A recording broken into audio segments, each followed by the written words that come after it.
अब बिहार न्यूज में स्वागत है आपका दोस्तों। मैं हूं फिर दोस्त गनी और आप देख रहे हैं केडीबी लाइव। दोस्तों आज हो चुका है 20 मार्च 2024। तो आज की पूरे बिहार की टॉप न्यूज लेकर आए हैं आपके लिए। दोस्तों वीडियो शुरू करने से पहले आपके लिए खुशखबरी है। खुशखबरी यह है कि केडीबी लाइव का ऐप आ चुका है। आप केडीबी लाइव ऐप में पूरे बिहार की खबरों को देख सकते हैं और भी 1 मिनट में। जी हाँ, अगर आप किसी भी बिहार की किसी भी खबर को फेसबुक या यूट्यूब में देखते हैं तो आपको 3 से 4 मिनट या 5 मिनट लिया जाता है, लेकिन उसी खबर को केडीबी लाइव ऐप में आप मात्र 1 मिनट में देख सकते हैं। इससे आपकी टाइम की बचत होगी। तो आप अभी जाइए प्ले स्टोर पर सर्च कीजिएगा केडीबी लाइव, आ जाएगा, उसको इंस्टॉल कीजिए, अपना अकाउंट बना लीजिए। तो चलिए चलते हैं आज की बिहार की खबरों की ओर। पशुपति पारस अब महागठबंधन के साथ जाते हैं, क्या करते हैं इस पर वे निर्णय लेंगे। लेकिन इस मसले पर तेज प्रताप यादव का बयान सामने आया है। तेज प्रताप यादव ने कहा है कि पशुपति पारस का हम सबसे पहले वेलकम करेंगे। एनडीए को छोड़ करके उन्होंने बहुत अच्छा काम किया है। तेज प्रताप यादव ने कहा है कि बीजेपी में नाइंसाफी होती है, पशुपति पारस के साथ नाइंसाफी हुई है, जिसके बाद उन्होंने सही फैसला लेते हुए मंत्री पद से इस्तीफा दे दिया है। उन्होंने कहा कि उनका महागठबंधन में स्वागत है। अगर वे महागठबंधन की तरफ से चुनाव लड़ते हैं तो फिर महागठबंधन को इससे काफी ज्यादा फायदा मिलेगा। तेज प्रताप यादव ने कहा है कि अच्छा किया पशुपति जी ने साथ छोड़ दिया, उनका बहुत पहले से ही पार्टी को छोड़ देनी चाहिए था। आपको बता दें कि पशुपति पारस ने मोदी कैबिनेट से इस्तीफा दे दिया है और वे अब जल्द ही बड़ा ऐलान कर सकते हैं, महागठबंधन के साथ जा सकते हैं। तेज प्रताप यादव ने भी संकेत दे दिया है और कहा यह भी जा रहा है कि खुद पशुपति पारस भी आरजेडी सुप्रीमो लालू प्रसाद यादव के संपर्क में हैं।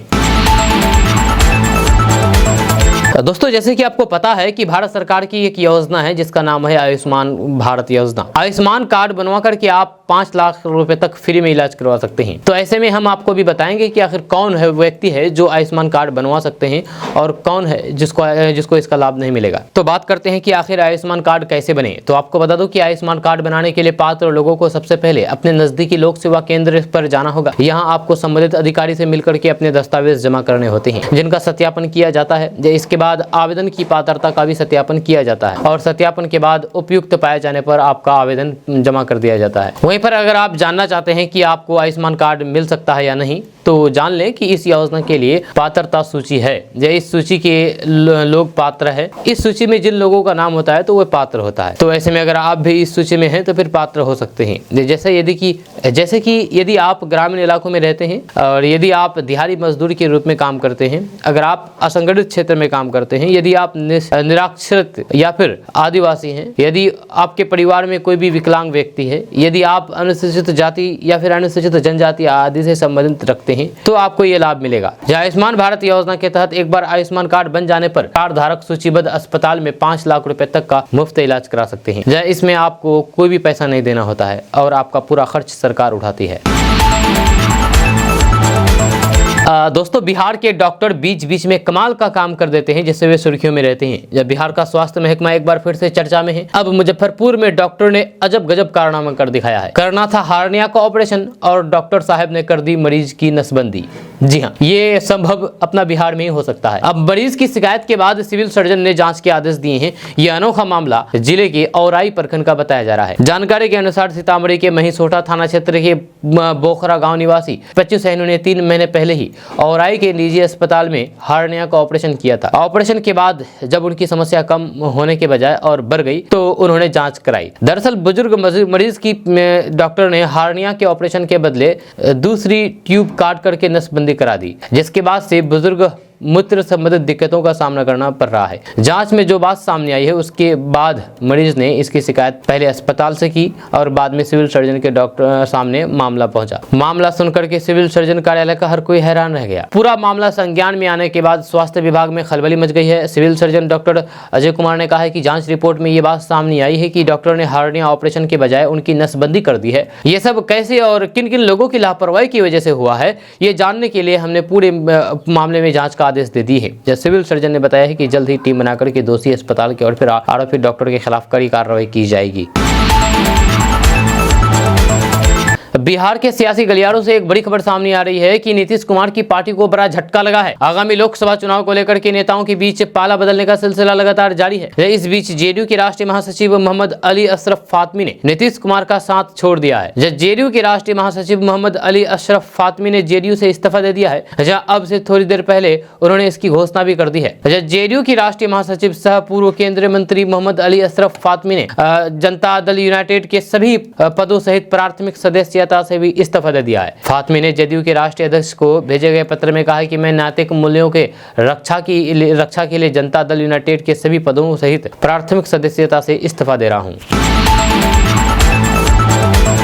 लोकसभा चुनाव के दौरान जदयू इस बार बड़ी संख्या में एलसीडी लगे वाहनों का इस्तेमाल करेगी। यह एलसीडी लगे वाहन पहुंचने का आरंभ हो गया है। इसका ट्रायल भी पिछले हफ्ता हो गया था। जब चुनाव की तारीख और फिर चरण तय होने तथा सीट शेयरिंग का फॉर्मूला फाइनल होने के बाद अब इन गाड़ियों को क्षेत्र में निकलने की तैयारी है। जेडीयू के नेताओं का कहना है कि एलसीडी लगे जदयू के प्रचार वाहन युवाओं की मौजूदगी वाले इलाके में विशेष रूप से दिखेंगे।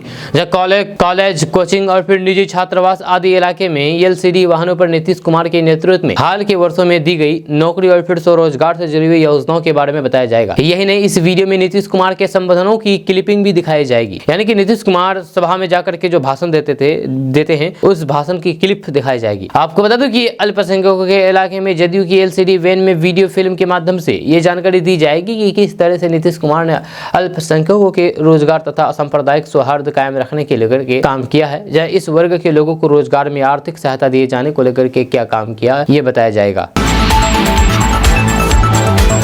दोस्तों, बिहार में एनडीए ने सीट बंटवारा करके व्रत बना ली है। लेकिन महागठबंधन में गणित अब तक उलझा हुआ है। घटक दलों की दावेदारी के कारण बात नहीं बन पा रही है। पहले चरण में प्रदेश में जिन 4 सीटों पर चुनाव होना है उसमें अब सिर्फ 1 महीने का समय रह गया है। ऐसे में उन सीटों पर दावेदारी कर रही पार्टी की परेशानी और बढ़ी हुई है। जब महागठबंधन के नेता भले ही 1-2 दिनों में सब कुछ तय होने का दावा कर रहे हो, लेकिन सूत्रों का कहना है कि अभी कई सीटों को लेकर के पेंच फंसा हुआ है। बताया जाता है कि कांग्रेस बिहार में 11 से 12 सीटों पर दावेदारी कर रही है, जबकि माकपा खगड़िया, समस्तीपुर और महाराजगंज तथा भाकपा बेगूसराय, मधुबनी और बांका के लिए दबाव बनाए हुए हैं। यह सूत्रों का कहना है कि बेगूसराय, कटिहार, पूर्णिया सीट कांग्रेस अपने खाते में लेना चाहती है। जब कांग्रेस इन सीटों को लेकर के दबाव बनाए हुए हैं, जब दूसरी तरफ महागठबंधन वामपंथी दलों को एक सीट देने पर विचार कर रहा है। जब वाम दलों के नेता सम्मानजनक समझौता चाहते हैं। बताया जाता है कि वामपंथी दलों ने कई क्षेत्रों में चुनाव की तैयारी भी शुरू कर दी है।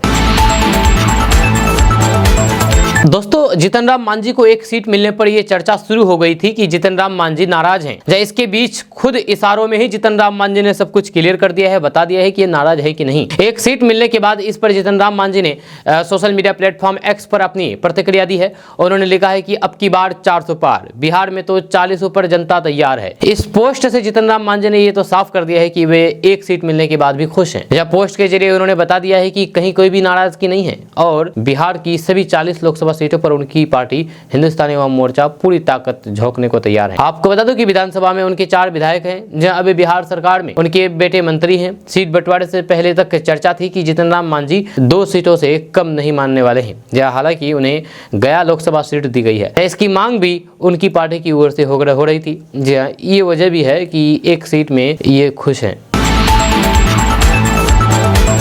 दोस्तों, बिहार में इस बार फिर से पेपर लीक हुआ है। जी हाँ, बिहार बीपीएससी की ओर से की गई ट्राई 3 परीक्षा में पेपर लीक बताया गया है। इस बीच युवाओं के हक के लिए हमेशा मुखरता से अपनी बात रखने वाले जनसुराज के सूत्रधार प्रशांत किशोर ने पेपर लीक मामले में कहा है कि बिहार में ये रोजमर्रा की घटना बन गई है। जब पिछली बार बीपीएससी पेपर लीक होने के बाद प्रशांत किशोर ने कहा कि पिछले बार भी जब बीपीएससी का पेपर लीक हुआ था तब बहुत सारे छात्रों ने मुझसे कहा था कि आप इस पर कुछ बोलिए, ट्वीट कीजिए। तो मैंने उस समय भी कहा था और अब भी कह रहा हूं कि पिछले 10 सालों में 60 से ज्यादा अलग अलग परीक्षाओं के पेपर लीक हुए हैं, जहां पर इस पर कोई भी जवाबदेही तय नहीं कर रहा है। पिछली बार बीपीएससी पेपर लीक होने के बाद जिस व्यक्ति को मामले में दोषी पाया गया उसके कुछ दिनों बाद ही बड़े बड़े मंत्रियों के साथ उनके फोटो और अखबार में छपी थी। आपको बता दूं कि बिहार में प्रश्न पत्र का लीक होना कोई न्यूज नहीं, जहां ये कहना है प्रशांत किशोर का। प्रशांत किशोर ने कहा है कि जब शिक्षा मंत्री और पूर्व शिक्षा मंत्री सबकी साठ गांठ और फिर फोटो छपेगी तो फिर प्रश्न पत्र लीक नहीं होगी तो क्या होगा। जब बिहार में प्रश्न पत्र का लीक होना कोई न्यूज नहीं है। हाँ, बिना प्रश्न पत्र लीक हुए परीक्षा हो जाए वो जरूर न्यूज है।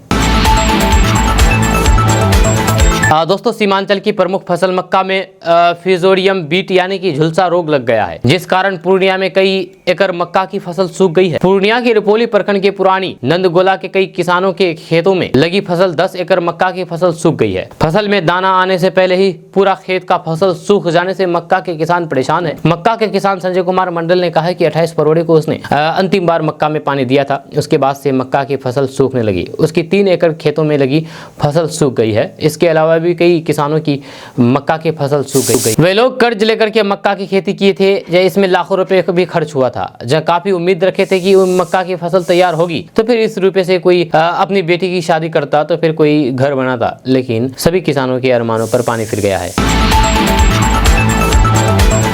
लोकसभा चुनाव को लेकर के एक तरफ बिहार में महागठबंधन और एनडीए के बीच सीटों के बंटवारे को लेकर के पेच फंसा है, तो फिर वहीं पर दूसरी ओर बिहार में असदुद्दीन ओवैसी की पार्टी अपना पत्ता खोलने लगी है। असदुद्दीन ओवैसी ने साफ कर दिया है कि इस बार किशनगंज लोकसभा सीट से पार्टी के प्रदेश अध्यक्ष अख्तरुल इमान उम्मीदवार होंगे। दरअसल उम्मीदवारों के नाम की घोषणा खुद असदुद्दीन ओवैसी ने की है। जब बिहार के अलावा उन्होंने औरंगाबाद से इम्तियाज जलील को उम्मीदवार बताया है, तो फिर वहीं पर खुद हैदराबाद से चुनाव लड़ेंगे। असदुद्दीन ओवैसी ने कहा कि बिहार, उत्तर प्रदेश और महाराष्ट्र में पार्टी के प्रदेश अध्यक्ष उम्मीदवारों पर चर्चा कर रहे हैं, जहाँ वहां जल्द ही उम्मीदवारों के नाम की घोषणा कर दिए जाएंगे। आपको बता दो कि बिहार में लोकसभा की 40 सीटें हैं, जैसे किशनगंज सीट पर असदुद्दीन ओवैसी ने अख्तरुल इमान को अपना प्रत्याशी बताया है, जहाँ वहीं पर यह सीट मुस्लिम बहुल क्षेत्र में आता है। एआईएमआईएम के बिहार प्रदेश अध्यक्ष अख्तरुल इमान ने 13 मार्च को कहा था कि उनकी पार्टी बिहार की 11 सीटों पर लोकसभा का चुनाव लड़ेंगे। जिन 11 सीटों पर बिहार में एआईएमआईएम लड़ेंगे, उनका अख्तरुल इमान ने नाम भी बताया है। जब कहा था कि पार्टी जिन सीटों पर बिहार में लोकसभा का चुनाव लड़ेगी, उसमें किशनगंज, कटिहार, पूर्णिया, अररिया, दरभंगा, भागलपुर, काराकाट, बक्सर, गया, मुजफ्फरपुर और उज्जैरपुर शामिल है। आपको बता दूं कि जिन 11 सीटों पर चुनाव लड़ने का एआईएमआईएम ने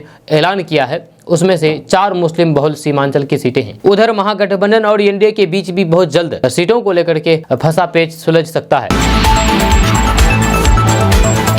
खबर किशनगंज से सामने आई है। केपीएल सीजन 2 के विजेता किशनगंज नाइट राइडर्स बन गई है। जब रुई धासा मैदान में खेले गए फाइनल मुकाबले में केकेआर ने किशनगंज वॉरियर्स को 4 विकेट से हराया। रोमांच से भरे अंतिम मुकाबले के दोनों पारी में जमकर के रनों की बरसात हुई और फिर दर्शकों ने खूब आनंद लिया है। जब फाइनल मैच का शुभारंभ मुख्य मेहमान एमजीएम यूनिवर्सिटी के रजिस्ट्रार डॉक्टर इच्छित भरत ने फीता काट करके किया है। इसके बाद टॉस हुआ। जब टॉस जीत करके बल्लेबाजी करने उतरी वॉरियर्स की टीम ने शुरुआत में धीमी रफ्तार से रन बनाया। इसके बाद भी शिशिर साकेत की 98 रनों की पारी से टीम ने केकेआर के सामने 198 रनों का स्कोर खड़ा कर दिया। 199 रनों के लक्ष्य का पीछा करने उतरे केकेआर की ओपनर बल्लेबाज साकिबुल गनी ने 108 रनों की विस्फोटक बल्लेबाजी की और सब कुछ आसान कर दिया। अंतिम ओवर में 4 विकेट गिरने से केकेआर एक बार मुश्किल में जरूर पड़ी थी, लेकिन बाकी बल्लेबाजों ने लक्ष्य को हासिल कर लिया है। शानदार पारी के लिए साकिबुल गनी को मैन ऑफ द मैच और फिर साथ ही सीरीज के खिलाड़ी के रूप में भी चुना गया है।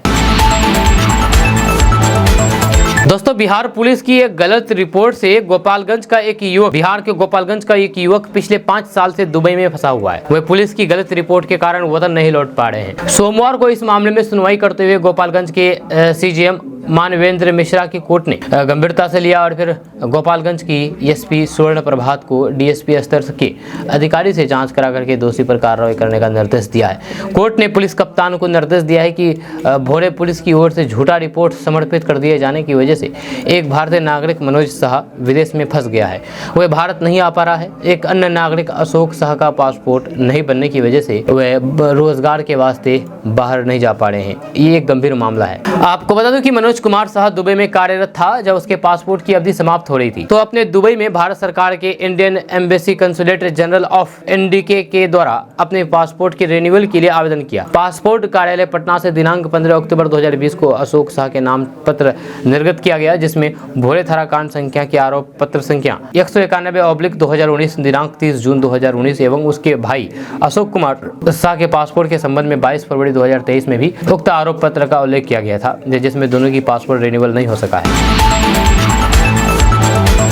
दोस्तों, नेता प्रतिपक्ष तेजस्वी यादव ने पेपर लीक मामले से जुड़े हुए माफिया को बचाने का आरोप राज्य सरकार पर लगाया है। रविवार को उन्होंने एडमिट कार्ड की कॉपी सोशल मीडिया एक्स पर ट्वीट करके ये आरोप लगाया है। तेजस्वी यादव ने आरोप लगाया है कि भाजपा जदयू ने ढेर महीने में 17 साल पुराने कारनामों को दोहराते हुए नकल माफिया को प्रोत्साहन दे दिया है। जब बीपीएससी शिक्षक भर्ती के तीसरे चरण में प्रतियोगी परीक्षा के विश्व इतिहास में प्रथम बार एडमिट कार्ड में ही आंसर की बताई जा रही है। उन्होंने कहा कि 17 महीने में कहीं पेपर लीक हुआ था क्या? इसी को कहते हैं असल माफिया राज। सरकार बदलते ही जैसे भाजपा आ गई है, सरकार में एडमिट कार्ड के पीछे आंसर लिखा हुआ है। यह देश में ऐसा कहीं नहीं हुआ है। जब कुछ लोग देश में माफिया राज खत्म करने की बात करते हैं, लेकिन बिहार में हकीकत में हो क्या रहा है, यह कहना है तेजस्वी यादव का।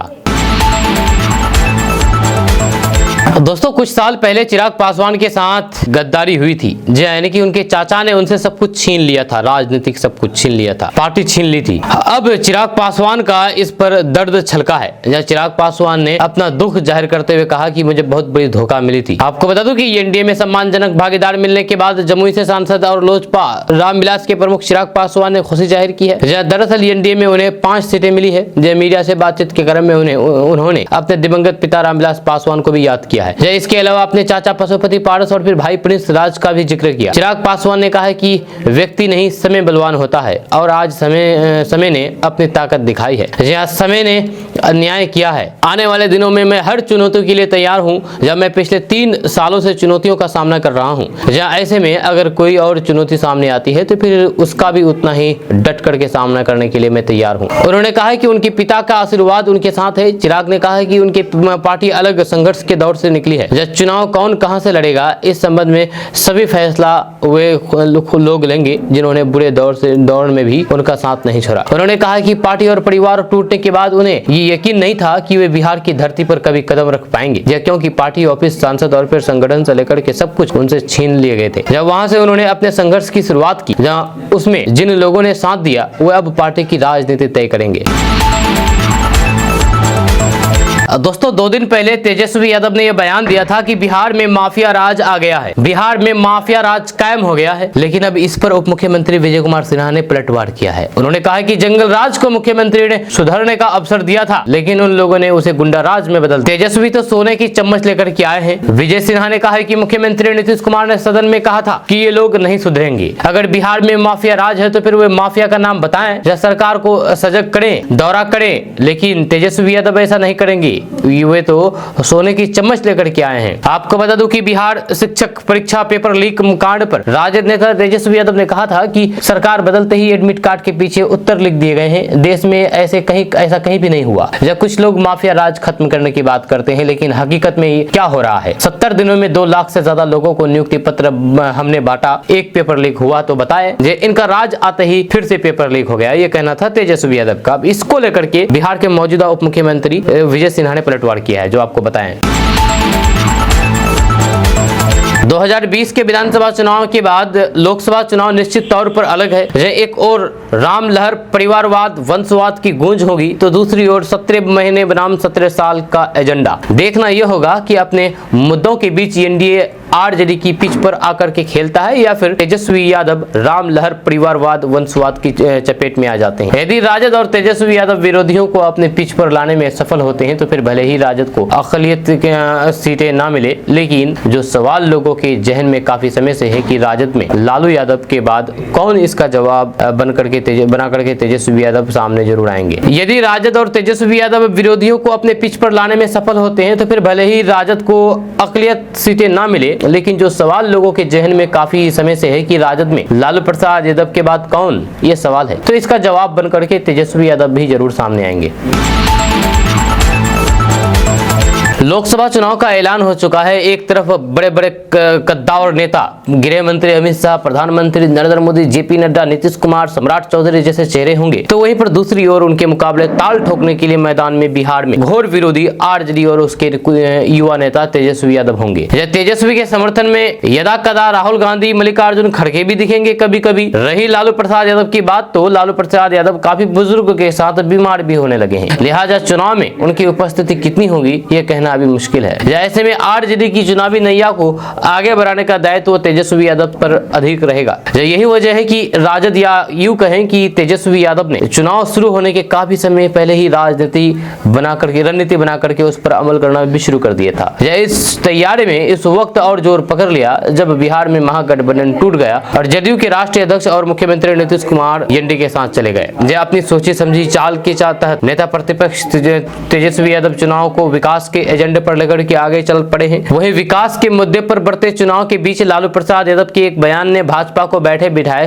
तुरुप का पत्ता दे दिया। जहां गांधी मैदान में आयोजित जन विश्वास महारैली के मंच से लालू प्रसाद यादव ने मोदी के परिवार को लेकर के टिप्पणी क्या की। पूरा भाजपा कुनबा मोदी का परिवार होने का मुद्दा लेकर के बिहार में राजनीति में बह रहे विकास की धारा को परिवारवाद और फिर वंशवाद की ओर मुड़ दिया। इसके बावजूद बिना विचलित हुए तेजस्वी यादव 17 साल बनाम 17 महीने के काम और फिर विकास के झंडे लेकर के आगे बढ़ते रहे। जब तेजस्वी यादव ने वंशवाद परिवारवाद के मुद्दे पर भी चुप्पी नहीं साधी, जब पार्टी नेताओं को इस वंशवाद परिवारवाद पर विरोधियों को जवाब देने का काम सौंप दिया गया। अपने नेता का फरमान मिलते ही आरजेडी नेताओं ने पोस्टर लगाकर के भाजपा में परिवार और फिर वंश के नाम पर राजनीति करने वालों के नाम गिनाने शुरू कर दिए। एनडीए पर राजद का दो तरफा हमला जारी रहा। जहां तेजस्वी यादव में 17 महीने की महागठबंधन सरकार को नीतीश कुमार के 17 साल की सरकार पर भारी साबित करने पर चूकते नजर नहीं आए। या रोजगार आरक्षण के दायरे को बढ़ाकर के 75% करना, जाति आधारित गरीब तबके के लिए की गई घोषणा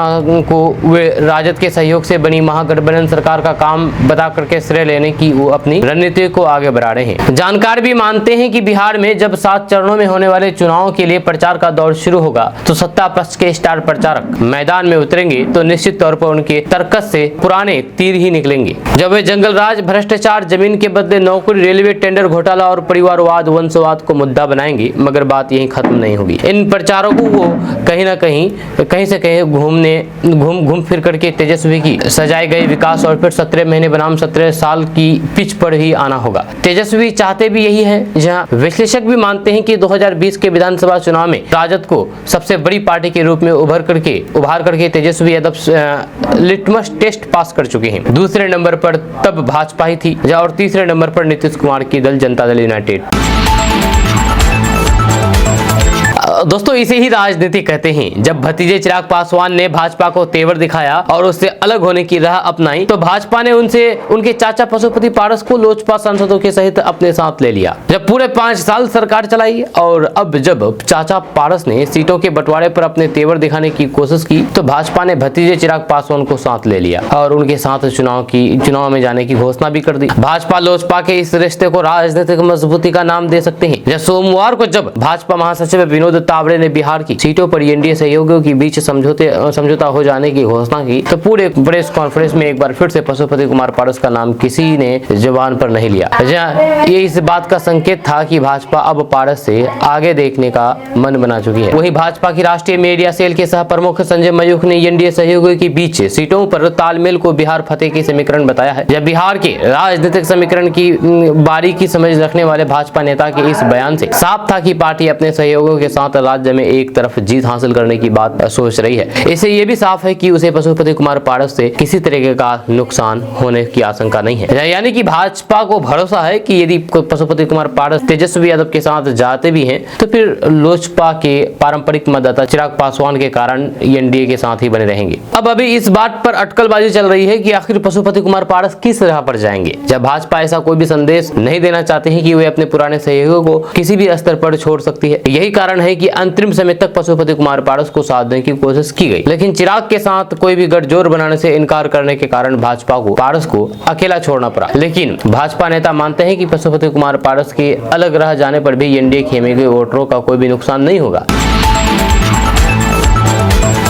दोस्तों बिहार में आज सुबह से मौसम ने रंग बदलना शुरू कर दिया है। भारतीय मौसम विभाग ने 19 से 21 मार्च के दौरान बिहार में गरज, बिजली और तेज हवाओं के साथ हल्की से मध्यम वर्षा की संभावना है जताई है। जब मेघ गर्जन वज्रपात के साथ आज पटना में बारिश की संभावना है। मौसम विभाग ने अलर्ट जारी करते हुए कहा है कि इस दौरान तेज हवा भी चलेगी। वहीं 20 मार्च को बिहार के अधिकतर जिलों में यानी कि कल आंधी के साथ बारिश का अनुमान मौसम विभाग ने जताया है। जब भारतीय मौसम विज्ञान के अनुसार बिहार में पछुआ हवा के प्रभाव से सोमवार को भी मौसम शुष्क रहा है। यह तेज धूप और फिर आर्द्रता में कमी के कारण अधिकतम तापमान में बढ़ोतरी दर्ज की गई है। दिन और रात के तापमान में लगातार बढ़ोतरी से लोगों को गर्मी का गर्म महसूस होने लगा है। वहीं पर मौसम विभाग के अनुसार 19 से 21 मार्च तक तेज हवा के झोंके के साथ बारिश होने की संभावना है। जब पश्चिमी विक्षोभ हिमालय क्षेत्रों को प्रभावित कर सकता है, इसका असर बिहार के मौसम पर भी पड़ेगा। 19 से 21 मार्च के बीच बिहार में कहीं हल्की तो फिर कहीं मध्यम वर्षा हो सकती है। जब मौसम विज्ञान केंद्र के पूर्वानुमान के अनुसार उत्तरी ओडिशा में समुद्री तल पर एक चक्रवाती परिसंरचना बना हुआ है, जिसके कारण बिहार का मौसम में फिर से एक बार करवट ले सकता है। जब मौसम विभाग के अनुसार 19 मार्च से 21 मार्च को बारिश की संभावना है। पटना, औरंगाबाद, गया, नवादा, सासाराम और जमुई में 19 मार्च को यानी कि आज बारिश के आसार हैं। तो फिर वहीं पर 20 मार्च को आरा, बक्सर, भभुआ, औरंगाबाद, अरवल, गया, जहानाबाद, नालंदा, शेखपुरा, नवादा, बेगूसराय, लखीसराय, जमुई, बांका, भागलपुर, मुंगेर, खगड़िया, अररिया, पूर्णिया, कटिहार, सुपौल, सहरसा, मधेपुरा, किशनगंज में बारिश हो सकती है। वहीं पर मौसम विभाग के अनुसार 21 मार्च को पूरे बिहार में आंधी के साथ बारिश की संभावना है। मौसम विभाग के अनुसार इस दौरान आंधी के साथ बिजली गिरने की भी आशंका जताई है। जहां बारिश को लेकर के मौसम विभाग ने येलो अलर्ट जारी किया है। पटना, औरंगाबाद, गया, नवादा, सासाराम, छपरा, जमुई, आरा, बक्सर, भभुआ, औरंगाबाद, अरवल, गया, जहानाबाद, नवादा, लखीसराय, जमुई, बांका, भागलपुर, मुंगेर, खगड़िया, सीवान, सुपौल, सहरसा, गोपालगंज, मधेपुरा, किशनगंज जिले में कल तेज धूप निकलने से जलन का एहसास हुआ, लेकिन जल्द ही यहां के लोगों को राहत मिलने वाली है। बिहार के पूर्णिया से एक खबर सामने आई है। पूर्णिया में चोरों ने पूर्णिया शहर के 2 अलग-अलग इलाकों के घर और फिर दुकान में घुसकर के 4,65,000 रुपए की चोरी की घटना को अंजाम दिया है। शातिर चोरों ने मधुबनी थाना क्षेत्र के मेहता टोला स्थित शिक्षा विभाग के लिपिक के घर बंद घर में घुस करके 25,000 रुपए कैश समेत सोने और फिर चांदी की करीब 3 लाख के जेवरात की चोरी कर ली है। जबकि सहायक खजांची थाना क्षेत्र के रिजवान मस्जिद से लगे किराना दुकान का ताला तोड़ करके चोर 40,000 रुपए कैश और 1 लाख रुपए से अधिक का किराना सामान अपने साथ ले गए। चोरी की वारदात की सूचना पाकर के पुलिस मौके पर पहुंच चुकी है और मामले की छानबीन में जुट गई है। जब मधुबनी थाना क्षेत्र के मेहता टोला से सामने आई चोरी की इस घटना की जानकारी देते हुए पीड़ित गृह स्वामी अवधेश कुमार मेहता ने बताया है कि वे रविवार सुबह घर के मुख्य द्वार पर ताला मार करके पत्नी के साथ गाँव के खेत के काम के सिलसिले में अपने पैतृक घर चंपानगर सौराहा पहुँच गए थे। सोमवार देर दोपहर अपने पैतृक घर सौराहा से वापस पूर्णिया मेहता टोला पहुंचे तो फिर मेन गेट का ताला टूटा हुआ था। यह शातिर चोरों ने शहर के 2 अलग-अलग इलाकों में चोरी की वारदात को अंजाम दिया है। दोस्तों क्या आपको पता है कि बिहार में 24 नदियां सूख गई है, यानी कि 24 नदियों के नदी से पानी गायब हो गए हैं। आपको बता दूं कि बिहार के 24 नदियां सूख गई है। उत्तर बिहार की 16 और फिर दक्षिण बिहार की 8 नदियां सूख चुकी है। अब सिर्फ जमीन खाली बचा हुआ है। बिहार के कुल 23 जिलों में इन 24 नदियों का प्रभाव थम गया है। इन सभी नदियों की कुल लंबाई 2986 किलोमीटर है। इसमें लगभग 670 किलोमीटर एरिया में गाद भर गया है, जहाँ कभी इन नदियों में लबालब पानी भरा रहता था। जी हाँ, उत्तरी बिहार के समस्तीपुर और बेगूसराय में, बेती मुजफ्फरपुर में, बालन, सीतामढ़ी और फिर दरभंगा में भूर, पश्चिमी चंपारण के चंद्रवार, खगड़िया और फिर समस्तीपुर में चानो, गोपालगंज और सारण में दाहा नदी सूख गई है। वही पूर्वी चंपारण में डोरवा, मुजफ्फरपुर और समस्तीपुर में जमुआरी, रोहतास, काव, भागलपुर में खलखलिया, मुजफ्फरपुर और फिर समस्तीपुर में लखनदही, सारण में माही, गोपालगंज और सीवान में तेल, कटिहार और किशनगंज में रमजान, दरभंगा और मधुबनी में पुरानी कमला तथा अररिया में नूना नदी सूख गई है। दोस्तों हमेशा से भाजपा के नीतीश कुमार बड़े भाई की भूमिका निभा रहे थे, लेकिन इस बार ऐसी मजबूरी आ गई है कि नीतीश कुमार को अब छोटे भाई का किरदार निभाना पड़ रहा है। वहीं पर अब बड़े भाई भाजपा हो गए हैं बिहार में, क्योंकि इस बार जिस तरीके से सीट शेयरिंग हुई है, जहां उससे यही अंदाजा लग रहा है कि नीतीश कुमार का कद पहले से काफी ज्यादा नीचे चला गया है। क्योंकि पहले जब भी सीट बंटवारा होता था, सीट फाइनल होता था, तो बड़े भाई की भूमिका में नीतीश कुमार रहते थे या फिर बराबरी में रहते थे। लेकिन इस बार नीतीश कुमार को कम सीट दी गई है भाजपा से। जब भाजपा ज्यादा सीट तो फिर नीतीश कुमार पर कम दी गई है। नीतीश कुमार को कम सीटें दी गई है। जब पिछले बार के चुनाव में भी भाजपा जदयू को अधिक सीटें देकर के इसे जाहिर किया था, लेकिन 2024 तक आते आते कहानी बदल चुकी है। अब बिहार के अंदर भाजपा बड़े भाई का रोल निभाते हुए नजर आ रही है। ऐसा कहा जा रहा है कि ये सब कुछ नीतीश कुमार के पाला बदलने वाले हिसाब किताब की वजह से हुआ है। दरअसल नीतीश कुमार पहली दफा भाजपा के साथ 1996 से लोकसभा चुनाव में आए थे।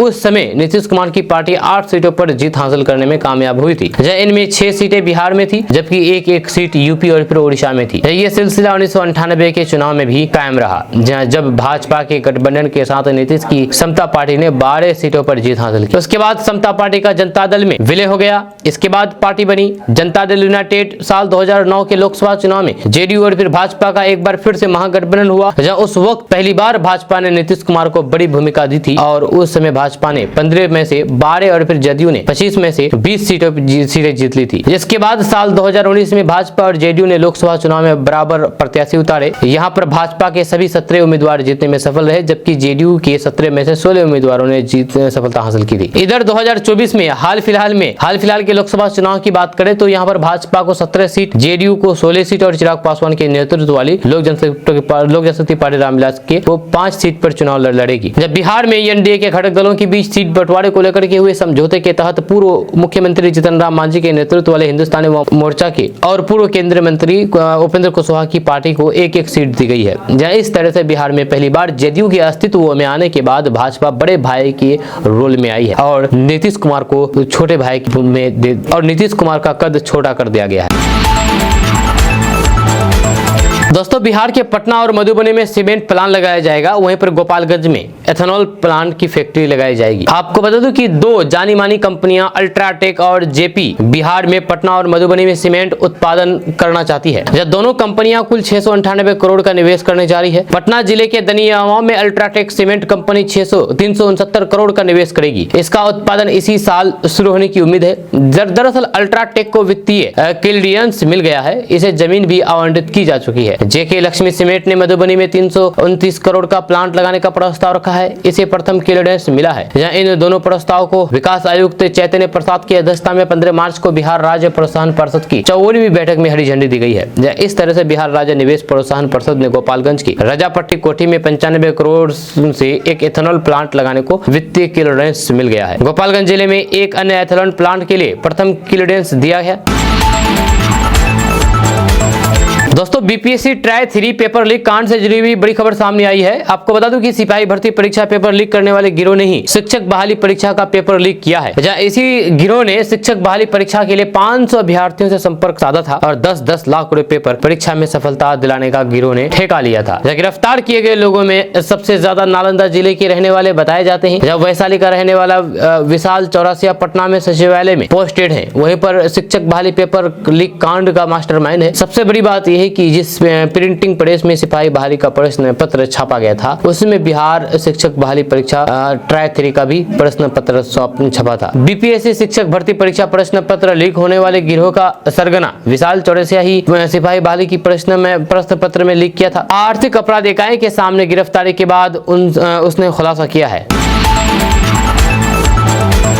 अब बिहार से बड़ी खबर सामने आई है। जी हां, अब बिहार के नवादा से ये खबर सामने आई है, जहां एक नाबालिग लड़की के साथ सामूहिक दुष्कर्म का मामला सामने आया है। 3 लड़कों ने गैंग रेप की इस घटना को अंजाम दिया है। मामला नवादा जिला के कवाकोल थाना क्षेत्र के एक गांव का है। इस मामले में पुलिस ने त्वरित कार्रवाई करते हुए घटना से संलिप्त 3 दुष्कर्मियों को गिरफ्तार किया है। गिरफ्तार लोगों की पहचान विनोद मलाकार के पुत्र रोशन कुमार, जयप्रकाश मलाकार के पुत्र सूरज कुमार एवं विनय राम के पुत्र में की गई है। यह तीनों युवक पाली गाँव के रहने वाले हैं। जहाँ बताया जा रहा है कि विनोद मलाकार के यहाँ पीड़ित लड़की के पिता मजदूरी का काम करता था। जब मजदूरी का पैसा मांगने के लिए लड़की विनोद मलाकार के घर पर गई थी, तभी विनोद मलाकार के पुत्र रोशन कुमार की नीयत नाबालिग पर बिगड़ गई। जब उसने अपने 2 अन्य साथियों के साथ मिलकर के नाबालिग के साथ सामूहिक दुष्कर्म की घटना को अंजाम दिया। जब घटना को अंजाम देने के बाद तीनों युवक फरार हो गए। जब नाबालिग लड़की ने घटना की सूचना अपने परिवार को दी तो फिर उनके पैरों तले जमीन खिसक गई। जब बेटी के साथ हुई इस घटना के बाद पीड़ित नाबालिग लड़की के साथ कवाकोल पहुंचे और फिर न्याय की गुहार लगाई है। एक बहुत बड़ी खबर सामने आई है। खबर यह है कि पशुपति कुमार पारस ने केंद्रीय मंत्री पद से इस्तीफा दे दिया है। यह वही आज शाम 4 बजे पटना पहुंच करके मीडिया से बात करेंगे और अब तक की सूचना के अनुसार वे शाम 6:30 बजे के करीब राष्ट्रीय जनता दल यानी कि आरजेडी के अध्यक्ष लालू प्रसाद यादव से मुलाकात करेंगे। वे 3 सीटों की मांग कर रहे हैं। हाजीपुर से वे सीट चाह रहे हैं। जब भाजपा से इसी मांग पर वे अड़े थे, लेकिन चिराग पासवान को 5 सीटें मिलने के बाद गुस्से में उन्होंने ये फैसला लिया है। जब उन्होंने कहा कि बहुत ईमानदारी और वफादारी से एनडीए की सेवा की, मेरे और फिर पार्टी के साथ नाइंसाफी हुई है, इसलिए आज केंद्रीय मंत्रिपरिषद से इस्तीफा देता हूं। जब प्रेस कॉन्फ्रेंस में पशुपति कुमार पारस ने कहा कि इस्तीफा भेज चुका हूं, बहुत ईमानदारी और फिर वफादारी से एनडीए की सेवा की है, आज भी पीएम मोदी का शुक्रगुजार हूं, मेरे और फिर पार्टी के साथ नाइंसाफी हुई है, इसलिए आज केंद्रीय मंत्रिपरिषद से इस्तीफा देता हूं। दोस्तों, इस बार बिहार में महिला वोटर गेम चेंजर साबित हो सकती है। जी हां, आपको बता दूं कि आगामी लोकसभा चुनाव में बिहार की महिलाएं वोटर गेम चेंजर साबित हो सकती है। इस बार 3,64,01,903 महिला मतदान करेगी। जहां इनकी संख्या अक्टूबर 2023 में 3,57,71,306 थी। जब मतदाता सूची के पूर्व निरीक्षण के बाद संख्या में 6,30,597 की बढ़ोतरी हुई। 2019 में ये 3,35,25,722 थी। पुरुषों की तुलना में महिलाओं की भागीदारी बढ़ी है। आपको बता दूं कि 2014 में 28 सीटें ऐसी थी जहां महिलाओं का वोट प्रतिशत पुरुषों से भी अधिक था। इनमें कटिहार, सुपौल, किशनगंज आदि है। वहीं पर 2019 में पटना साहिब, पाटलिपुत्र, आरा, बक्सर, सासाराम, काराकाट, जहानाबाद और फिर गया क्षेत्रों को छोड़ करके बचे हुए सभी 32 सीटों पर महिलाओं ने अधिक मतदान किया था। जानकार इसे बिहार में महिलाओं की दोस्तों आज का न्यूज़ बस यहाँ तक। कैसा लगा आपको नीचे कमेंट बॉक्स में कमेंट करके जरूर बताइएगा। अगर आप हमारे चैनल पर नए आए हैं तो फिर चैनल को सब्सक्राइब करके बेल आइकन को प्रेस कर दीजिए और साथ ही वीडियो को लाइक कर दीजिए, अपने दोस्तों के साथ शेयर भी कीजिए। तो चलिए मिलते हैं नेक्स्ट वीडियो के साथ, तब तक के लिए जय हिंद जय बिहार।